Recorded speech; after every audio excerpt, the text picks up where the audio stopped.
আমাকে অনেকে মেসেজ দিচ্ছে যে হুন্ডা বাহিনী তৈরি করা হচ্ছে, গুন্ডা বাহিনী তৈরি করা হচ্ছে, এবং যে কোনো সময় আমাদের উপরে নাকি অ্যাটাক করা হতে পারে, আমাদের সাবধানে থাকার জন্য। আমরা সেখানে বলবো, পাঞ্জাবের জগতে একটি বিশ্বস্ত নাম, শাবাব এথনিক ওয়্যার।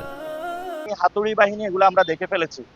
নতুন করে কেউ যদি ওই হেলমেটের ভিতরে আবার ঢুকতে চায়, এটা নিয়ে কাজ হবে না, কারণ আমরা তাদেরকে অলরেডি মোকাবেলা করে এসেছি। আমরা ঢাকা শহরকে, ঢাকাবাসীকে আহ্বান জানাবো যে আপনারা ঢাকাতে যারা চান্দাবাসী আছে, চান্দাবাসীকে আপনারা প্রতিরোধ করুন। কারণ ঢাকার যে ঐতিহ্য রয়েছে, এই ঐতিহ্যের সাথে চান্দাবাসী যায় না, দুর্নীতিবাজ তারা এই ঢাকাবাসীর সাথে যায় না।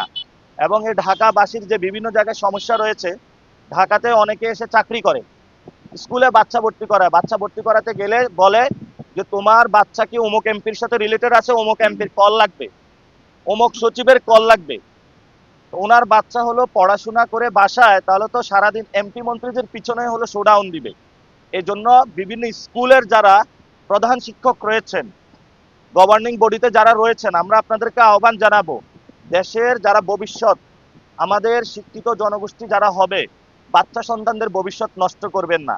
এটা ডিরেক্ট একটা বাচ্চা সন্তানকে হত্যা করার চেয়েও ভয়ঙ্কর। আপনি তার শিক্ষা ব্যবস্থার পথরুদ্ধ করে দিচ্ছেন।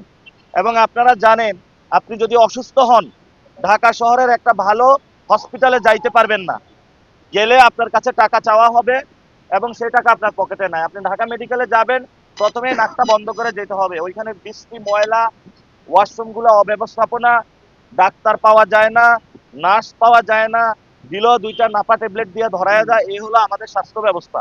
এখন এই সকল জিনিস পরিবর্তন করতে হলে আমাদের এই ইলেকশনে, গণভোটে হাঁ সাথে সিল মারতে হবে। যদি আমরা হাতে সিল মারি, তাহলে আমাদের জীবনযাত্রার মান উন্নয়ন হবে। যে বিষয়গুলো বললাম, এগুলা নিয়ে ইনশাল্লাহ আমরা কাজ করব। গ্যাসের দাম বেড়ে গিয়েছে, তেলের দাম বেড়ে গিয়েছে, বিভিন্ন পণ্য দ্রব্যের দাম বেড়ে যাচ্ছে। তো আমরা দ্রুত সরকারকে বলবো, জীবন ক্রয় ক্ষমতার মধ্যে আপনারা এইসব দ্রব্য মূল্যের যে দাম আছে সেটা নিয়ে আসুন।